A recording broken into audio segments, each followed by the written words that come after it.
पढ़ेंगे आज phylum Porifera. क्या पढ़ेंगे? Phylum Porifera. ये जो पोरीफेरा है इसमें आप देख रहे हैं कि ये जो पोरीफेरा शब्द है वह दो चीजों से मिलकर बना है। पोर, यहाँ दिए अगर करेंगे ऐसे तो पोर, पोर का PORE होता है। पोर का मतलब होता है छिद्र, पोर का मतलब छिद्र होता है, और फेरा का मतलब होता है बियर, बियर यानी कि धारण करना। बात समझ में आ गया?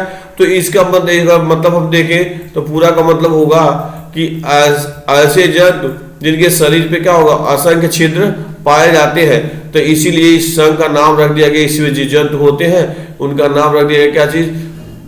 पोरीफेरा। ठीक है, अब ये देखिए जो पोरीफेरा संघ के जो जंतु होते हैं, पोरीफेरा संघ के जंतु, ये जंतु तो होते हैं, जंतु हैं, परंतु वनस्पतियों के समान यानी प्लांट लाइक क्या होते हैं, किसी आधार से चिपके हुए हो रहते हैं। क्या होते हैं? किसी आधार से चिपके होते हैं। और ये जो होते हैं सब के सब मल्टी सेलुलर होते हैं। क्या होते हैं? मल्टी सेलुलर यानी बहुकोशिकीय होते हैं। बात समझ में आ गया? अब अगर ये देखा जाए तो ये जो जंतु हैं इनका जो शारीरिक जो बनावट होती है वह सेलुलर लेवल पे होती है। क्या होती है? सेलुलर लेवल पे होती है। और ये क्या होते हैं कि अभी इनमें ऊतक नहीं पाया जाता है। अब ये देखिए, इन जो पोरीफेरा संघ के जंतु होते हैं उन्हें सामान्य भाषा में, जनरल लैंग्वेज में स्पंज कहते हैं। क्या कहते हैं? स्पंज कहते हैं। यानी कि इस संघ के जितने भी जंतु होते हैं उन्हें सामान्यतः स्पंज के नाम से जाना जाता है। किसके नाम से जाना जाता है? स्पंज के नाम से जाना जाता है। किसको जाना जाता है? फाइलम पोरीफेरा के जंतुओं को। क्लियर हो गया आपको? अब ये देखिए, अगर देखा जाए इनको तो ये जो जनरली होते हैं, यानी कि ये जो फाइलम पोरीफेरा संघ के जो जंतु होते हैं वह क्या होते हैं कि ये जनरली मैरीन होते हैं, समुद्री जल में पाए जाते हैं। बात समझ में आया? यानी कि सब के सब जितने भी जंतु होते हैं सब जल में पाए जाने वाले होते हैं, और स्पेशली अगर देखा जाए तो समुद्री जल में अधिक पाए जाते हैं। क्लियर हो गया? जनरली लिखा गया है मैरीन वाटर मोस्टली, अधिकांशतः एसिमेट्रिकल होते हैं। याद है आपको? सिमेट्री शब्द हम लोग पढ़े थे, सममित आया था। यानी कि इनका जो शरीर होता है क्या होता है? ए माने एब्सेंट कह सकते हैं या अनुपस्थित कह सकते हैं। तो इनका जो शरीर होता है असममित होता है। किसका शरीर होता है? इनका जो फाइलम पोरीफेरा संघ के जो जंतु होते हैं उनका जो शरीर क्या होता है? एसिमेट्रिकल होता है। क्लियर हो गया आपको? असममित। उसके बाद अगर देखेंगे कि ये जो होता है इनका जो शरीर हो गया, क्या लिखा गया है यहाँ देखिए, इनका जो शरीर होता है ये मल्टी सेलुलर लिखा, मल्टी सेलुलर होता है, बहुकोशिकीय तो होता है, लेकिन इसके साथ लिखा गया है प्रीमिटिव यानी प्रारंभिक या आरंभिक कह सकते हैं। ये बहुकोशिकीय तो होते हैं लेकिन बहुत ज्यादा विकसित नहीं होते हैं, आरंभिक जीव होते हैं। याद होगा हम लोग को कि जो भी हम क्लासिफिकेशन पढ़ते हैं, क्या पढ़ते हैं? क्लासिफिकेशन पढ़ते हैं, वह जैव विकास के आधारित हम लोग पढ़ते हैं। तो क्लियर हो गया? तो ये जो पोरीफेरा संघ के जंतु होते हैं बहुकोशिकीय होते हैं, लेकिन क्या होता है इनका जो शरीर होता है वह कोशिकाएं जो होती है लूजली बाउंड होती है। यहाँ देखिए आपको दिख रहा है, यहाँ पे लिखा गया है सेलुलर लेवल। इनकी जो शरीर की जो बनावट होती है वह क्या होती है? सेलुलर लेवल, कोशिकीय स्तर का होता है। अब प्रश्न पूछता है कि इन फाइलम पोरीफेरा ऑर्गेनिजम्स आर, यानी कि जंतु होते हैं, क्या होते हैं? एक दे देगा मल्टी सेलुलर, सेलुलर लेवल, दूसरा देगा multi cellular tissue level, multi cellular organ level, या एक्सेट्रा कुछ भी दे सकता है। तो सीधा प्रश्न आंसर होगा आपका कि ये क्या होते हैं? मल्टी सेलुलर तो होते हैं, लेकिन लेवल क्या होता है? कोशिकीय होता है, सेलुलर लेवल पे होता है। क्लियर हो गया आपको? तो ये क्या हो गया? इनका शरीर जो बहुकोशिकीय होता है और सेलुलर लेवल पे पाया जाता है। बात समझ में आया? इसमें एक विशेष बात है, वाटर ट्रांसपोर्ट सिस्टम पाया जाता है। क्या पाया जाता है? Water transport system, water transport system पाया जाता है। ये विशेष बात है, वाटर ट्रांसपोर्ट सिस्टम पाया जाता है। इसी को ही कैनाल सिस्टम कहते हैं। वाटर ट्रांसपोर्ट सिस्टम को ही क्या कहते हैं? कैनाल सिस्टम कहते हैं। अब ये विशेष कैरेक्टर है, फाइलम पोरीफेरा संघ के जंतुओं में पाया जाता है, स्पेशल कैरेक्टर है। तो ये भी पूछता रहता है एम्स के ऐसे परीक्षाओं में या नीट में भी पूछता रहता है कि canal system refers to, canal system किससे संबंधित है? तो सीधे फाइलम पोरीफेरा संघ के जंतुओं से। या वाटर ट्रांसपोर्ट सिस्टम तो सीधे आप कह देंगे फाइलम पोरीफेरा जंतु। क्लियर हो गया? अब कैनाल सिस्टम क्या होता है? कैनाल सिस्टम देखेंगे तो यहाँ आपको दिखाई दे रहा है इनका जो शरीर है उसको ये ऐसे काटा गया है, जिसमें दिखाई दे रहा है ये इनके शरीर पे ऐसे ऐसे दिख रहा है, ये ढेर सारे ऐसे छिद्र दिखाई दे रहा है। ये जहां जहां पे ऐसे मार्क कर रहे हैं ये सब के सब क्या है? छिद्र है। तो इनके शरीर पे हमने पढ़ा था कि असंख्य छिद्र पाए जाते हैं और इन्हीं छिद्रों की वजह से तो इनका नाम रखा गया पोरीफेरा। तो इन छिद्रों को आस्टिया कहते हैं। क्या कहते हैं? आस्टिया। कहाँ पाए जाते हैं? फाइलम पोरीफेरा संघ के जंतु के शरीर पे असंख्य छिद्र पाए जाते हैं, उन छिद्रों को आस्टिया कहते हैं। ठीक है, अब आस्टिया इनके बीच के अंदर आप देख रहे हैं एक कैविटी ये दिख रही है, एक बड़ी सी ऐसे एक कैविटी दिख रही है, यहाँ से आपको दिख रहे हैं, यहाँ से पूरा कैविटी दिख रही है, इसको स्पॉन्जियोसील कहा गया है। थोड़ा ध्यान दीजिएगा, स्पॉन्जियोसील, SPONGIOCAEL, स्पॉन्जियोसील। अब देखिए यहाँ भी अगर हम स्पॉन्जियोसील की बात करें तो स्पॉन्जियो स्पंज हो जाएगा और सील का मतलब कैविटी, सील का मतलब कैविटी, तो दोनों को मिला देंगे स्पॉन्जियो और सील। स्पॉन्जियो स्पंज को रिफर्स करता है और सील का मतलब कैविटी। तो ये भी पूछता रहता है कि स्पॉन्जियोसील रिफर्स टू, यदि स्पॉन्जियोसील किस में पाया जाता है तो कह सकते हैं किस में पाया जाता है? फाइलम पोरीफेरा के संघ के जंतु के अंदर क्या होता है? एक कैविटी होती है, गुहा होती है, उसी को स्पॉन्जियोसील कहते हैं। बात समझ में आया? अब स्पॉन्जियोसील हो गया। अब ऊपर की ओर एक बाहर का एक बड़ा सा छिद्र होता है, एक उसको आस्कुलम कहते हैं। क्या कहते हैं? आस्कुलम कहते हैं। बात समझ में आया? अब क्या हो गया? आस्टिया हो गया, स्पॉन्जियोसील हो गया और आस्कुलम हो गया। तो यहाँ आपको ये तीर दिखाई दे रहा है, यहाँ से ऐसे दिखाया गया है। तो क्या होता है? आस्टिया के थ्रू, चूंकि यह जंतु तो है लेकिन वनस्पति की तरह से पड़े रहते हैं, तो क्या होता है? आस्टिया के थ्रू पानी इसके अंदर आता है, उसके साथ साथ छोटे छोटे जंतु भी उसके अंतर्गत आते हैं, उसके अंदर आ जाते हैं और आते हैं। तो जो आस्कुलम होता है हमेशा खुला नहीं रहता है, वो बंद रहता है, समय समय पे खुलता है। और इसके साथ जो इसका भोजन का पाचन वगैरह होता है, पाचन हो जाने के बाद ये समय समय पे आस्कुलम के थ्रू ये ऐसे बाहर निकलते रहते हैं। बात समझ में आया? तो ये अब क्या हो गया, इस प्रकार से सीक्वेंस देखेंगे कि क्या हो गया, देता है कैनाल सिस्टम। तो सीधे कह देंगे जो सीक्वेंस है, सबसे पहले आस्टिया, दूसरा हो जाएगा स्पॉन्जियोसील और तीसरा हो जाएगा आस्कुलम। ये सीक्वेंस है आस्टिया, स्पॉन्जियोसील और आस्कुलम। क्या? आस्टिया, स्पॉन्जियोसील और आस्कुलम ये क्या करते हैं? कैनाल सिस्टम को बनाते हैं। इसी को कैनाल सिस्टम कहते हैं। इसी के लिए आपके परीक्षा में या नीट जैसे बहुविकल्पी परीक्षाओं में इसको उल्टा करके भी दे देता है। दे देगा एक विकल्प आस्टिया, स्पॉन्जियोसील और आस्कुलम, दूसरा विकल्प दे देगा आस्कुलम, स्पॉन्जियोसील, आस्टिया। तो ये गलत है। एक और विकल्प इसको बनाया जा सकता है, स्पॉन्जियोसील पहले करके आस्कुलम बीच में, आस्टिया ऐसे करके, कुछ भी और विकल्प हो सकता है। तो सीधे हम वाटर का जो कैनाल सिस्टम है उसका सही और सही आंसर है, इसका सीक्वेंस है आस्टिया, स्पॉन्जियोसील और आस्कुलम। क्लियर हो गया आपको? तो ये था वाटर ट्रांसपोर्ट सिस्टम। किसमें पाया गया? वाटर ट्रांसपोर्ट सिस्टम पोरीफेरा संघ के जंतुओं में। सीक्वेंस आपने पढ़ा, इसी को हमने क्या कहते हैं? कैनाल सिस्टम कहते हैं। तो ये तो हो गया आपका, क्या हो गया कि कैनाल सिस्टम फाइलम पोरीफेरा संघ के जंतुओं में। अब अगर देखेंगे कि जो कैनाल सिस्टम है, कौन कैनाल सिस्टम है, यह क्या होता है? इसमें 3 प्रकार का पाया जाता है। क्या प्रकार का पाया जाता है? 3 प्रकार का पाया जाता है। अब देखिए जो कैनाल सिस्टम लिखा गया, यहाँ आप देख पा रहे हैं कि जो कैनाल सिस्टम लिखा गया है, यहाँ पे दिख रहा है आपको, लिखा है दिस पाथवे। इस रास्ते से क्या होता है? Water transport.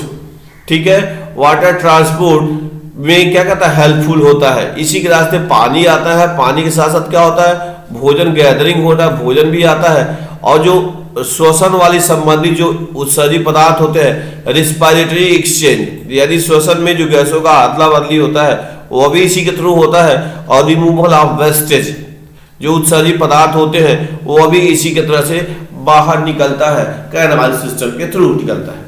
अब अगर बात आई जो आस्कुलम होता है, जो आस्कुलम होता है वह क्या होता है कि एनस की तरह से काम करता है। एनस की जैसे पीरियाडिक एक निश्चित अंतराल पश्चात वो खुलता रहता है और पानी और उत्सर्जी पदार्थ बाहर निकलते रहते हैं। तो इस प्रकार से ये कैनाल सिस्टम का काम है। अब जो कैनाल सिस्टम है, उसमें बताया गया कि ये जो कैनाल सिस्टम है वह क्या हो गया कि 3 प्रकार का होता है। अगर देखेंगे, एक एस्कान टाइप, दूसरा साइकान टाइप और आप देख रहे थे कि क्या हम लोग देख रहे थे कि जो ये आपका है जो कैनाल सिस्टम है, कौन सिस्टम, कैनाल सिस्टम, ये 3 प्रकार का पाया जाता है स्पंजों में। एक है स्कॉन टाइप, दूसरा है साइकान टाइप और तीसरा है ल्यूकॉन टाइप। ठीक है, ये तीनों इन्हीं संघ के जंतुओं में पाया जाता है। अब थोड़ा सा देखिए, अगर एस्कान टाइप की बात करें, किसकी बात करें, स्कॉन टाइप की बात करें, तो ये सिंपल है, सिंपल कैनाल सिस्टम। इसमें देख रहे हैं इधर से वाटर एंट्री करता है, इधर सीधे इधर निकल जाता है, पहुंच जाता है सीधे। ये जो आस्ट्रिया है,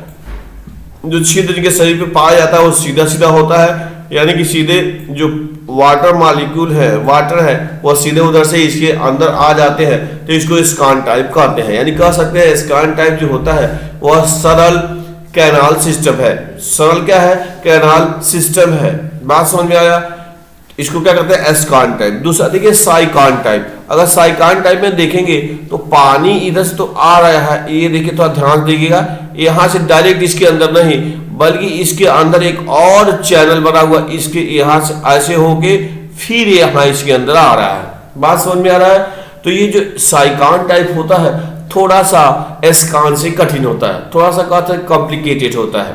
ठीक है, या फिर एक बार और समझने की कोशिश करिए कि यह क्या होता है। कहेंगे साइकान टाइप होता है, थोड़ा सा जटिल टाइप का कैनाल सिस्टम होता है। इसमें पानी आस्ट्रिया के थ्रू तो आता है, लेकिन आस्ट्रिया जैसे इसके अंदर आती है, यहाँ एक अलग चैनल बना हुआ है, एक अलग चैनल के थ्रू इसके अंदर प्रवेश करता है, यानी कि डायरेक्ट पानी स्पॉन्जोसील में नहीं पहुंचता है। तो इसलिए क्या हो गया, 2 अलग माध्यमों से पहुंच रहा है। आस्ट्रिया के थ्रू पहुंच तो रहा है, लेकिन फिर एक चैनल उसमें छोटे छोटे दिखाई दे रहे हैं आपको, तो इसको साइकान टाइप कहते हैं।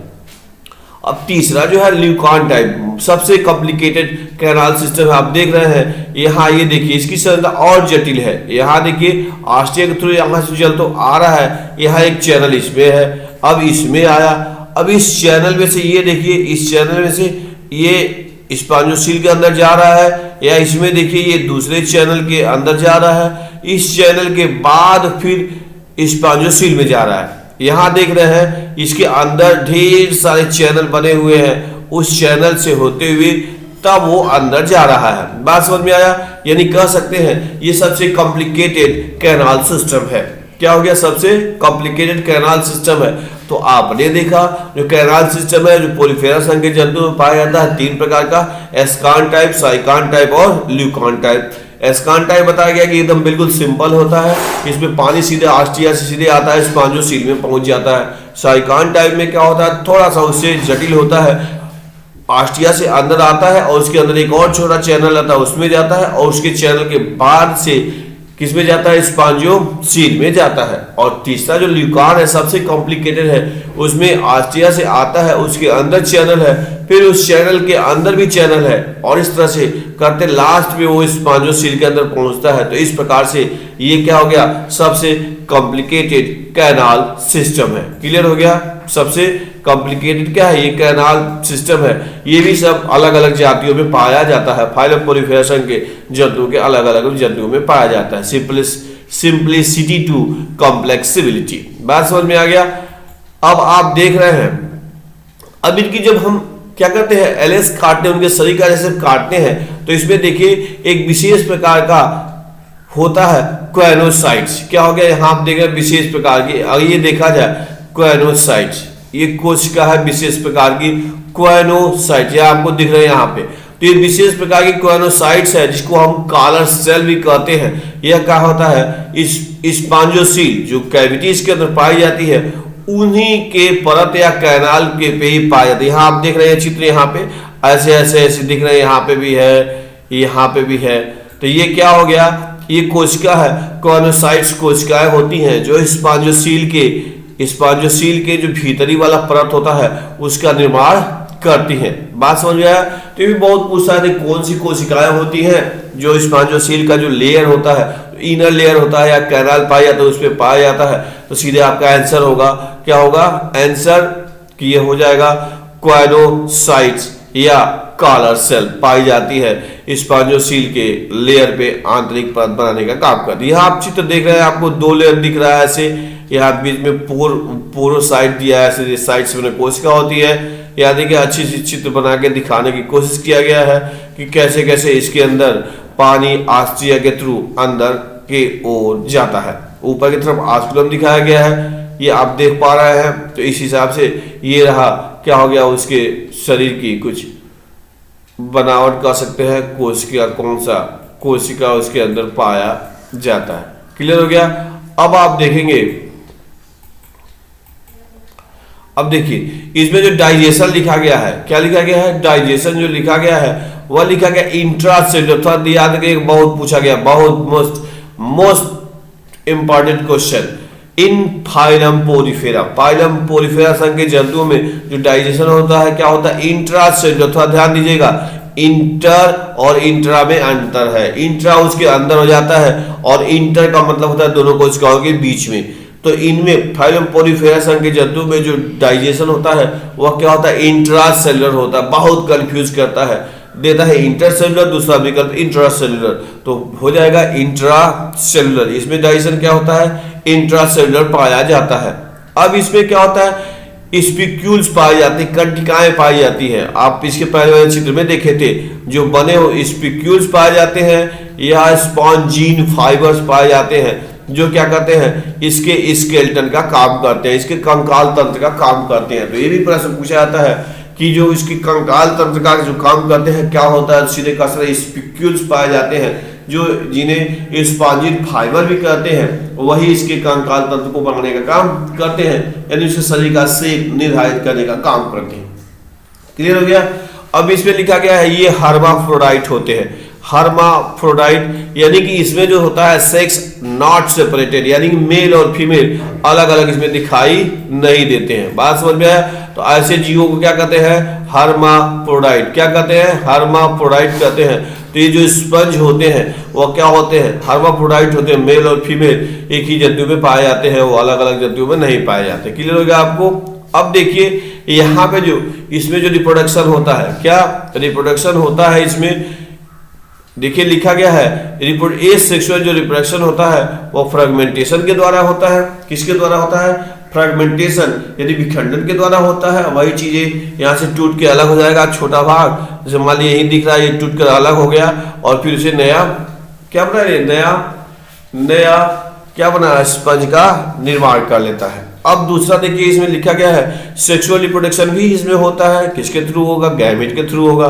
गैमेट आप पढ़े ही है। गैमेट में क्या होता है कि मेल में मेल गैमेट बनते हैं और फीमेल में फीमेल गैमेट बनते हैं। तो इसमें भी क्या होगा, मेल और फीमेल गैमेट बनेंगे अलग अलग। तो इस प्रकार से यहाँ क्या होता है, इसमें भी सेक्सुअल रिप्रोडक्शन पाया जाता है। अब जब सेक्सुअल रिप्रोडक्शन बात आई तो यहाँ थोड़ा सा देखिएगा, थोड़ा सा इसका चित्र इसमें लिखा गया है। इसमें जो होता क्या है कि जो मेल रिप्रोडक्टिव ऑर्गन है इसके अंदर क्या हो जाता है, स्पर्म का निर्माण हो जाता है। विशेष प्रकार की कोशिकाएं पाई जाती हैं जिससे क्या होता है, डिवीजन होता है और डिवीजन के फलस्वरूप क्या होता है, स्पर्म का निर्माण होता है। यहाँ देखिए तो जो स्पर्म है वह पानी के थ्रू यानी आस्कुलम के रास्ते पानी में बाहर आ जाता है। यहाँ देख रहे हैं लिखा गया है an adult sponge release sperm cell, यानी कि स्पर्म सेल इसके थ्रू रिलीज होता है और वो पानी के रास्ते क्या होता है, बाहर निकलता है।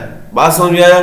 और पानी के रास्ते यहाँ देखिए sperm enter another sperm to fertilization, और ये क्या करता है, दूसरे स्पर्म में क्या करता है, दूसरे स्पर्म में पानी के रास्ते प्रवेश करता है। यहाँ देखिए और प्रवेश करने के पश्चात इसमें क्या होता है, फर्टिलाइजेशन होता है। फर्टिलाइजेशन के बाद क्या होता है, और फर्टिलाइजेशन में देखिए लिखा गया इंटरनल। फर्टिलाइजेशन क्या हो गया, इंटरनल, यानी इसके शरीर के अंदर ही होता है। आप पढ़े होंगे कि फर्टिलाइजेशन दो प्रकार का होता है। जिस जीवधारी में शरीर के अंदर पाया जाता है उसको इंटरनल फर्टिलाइजेशन कहते हैं, और कुछ जीवों में शरीर से बाहर पाया जाता है उसको एक्सटर्नल फर्टिलाइजेशन कहते हैं। तो यहाँ पे जो फर्टिलाइजेशन है वह इंटरनल होता है। किसमें होता है, फाइलम पोरिफेरा के जंतुओं में। क्लियर हो गया। एक और भी चीज लिखा गया है यहाँ पे देख रहे हैं आपको, इसमें जो डेवलपमेंट होता है, इनडायरेक्ट डेवलपमेंट। ओ ये देखिए नया टर्मिनोलॉजी, डेवलपमेंट हिंदी परिवर्तन होता है। इसका मतलब होता है कि जो जाइगोट बना उसी जाइगोट से पूरे शरीर का जो निर्माण होने की जो प्रक्रिया होती है उसी को डेवलपमेंट कहते हैं। अब क्या होता है, जिस जीवधारी में पूरा शरीर विकसित हो जाता है एक ही लगातार में, तो उसको डायरेक्ट डेवलप कहते हैं। लेकिन इसमें बात है इनडायरेक्ट डेवलपमेंट होता है। यानी डेवलपमेंट क्या होता है, डेवलपमेंट इनडायरेक्ट होता है। क्या होता है, इनडायरेक्ट, यानी कि जिन जीवों में लार्वा अवस्था पाई जाती है, यानी बीच में क्या होता है, एक ऐसी अवस्था हो जाती है जो अविकसित शिशु रहता है, उसकी पूरी शरीर पूरी तरह से बना हुआ नहीं रहता है, उसी को लार्वा अवस्था पाया जाता है।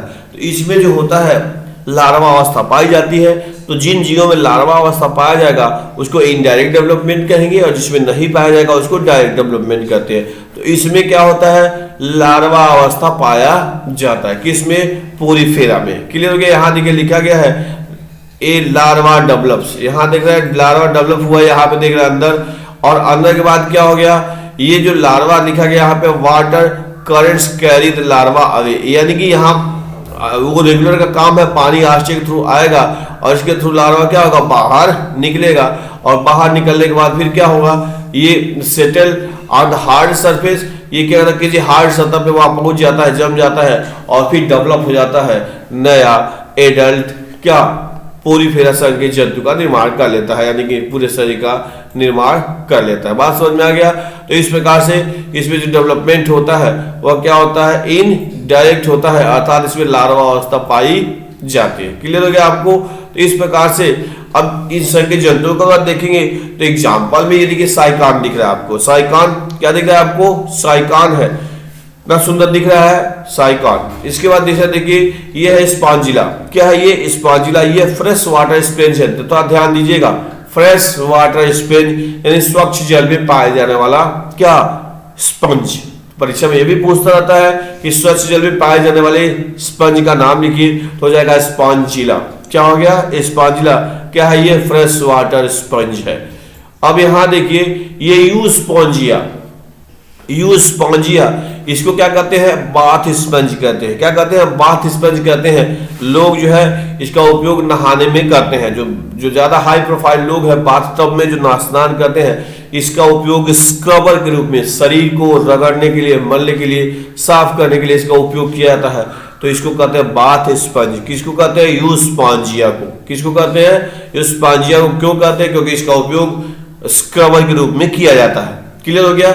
अब इसके बाद से ये देखिए ये है यूप्लेक्टेला। क्या है ये, यूप्लेक्टेला, इसको कहते हैं Venus flower of basket. Venus flower of basket, आपको दिख रहा है कितना सुंदर दिख रहा है, तो इसे कहते हैं वीनस फ्लावर ऑफ बास्केट, यानी कि स्वर्ग की देवी की फूलों की टोकरी। वीनस फ्लावर ऑफ बास्केट यानी स्वर्ग की देवी की फूलों की टोकरी के नाम से इसको जाना जाता है। बहुत ही सुंदर दिखता है, इसलिए इसका नाम हो गया वीनस फ्लावर ऑफ बास्केट। कई बार प्रश्न पूछे जाता है। तो ये है यूप्लेक्टेला। क्लियर हो गया आपको।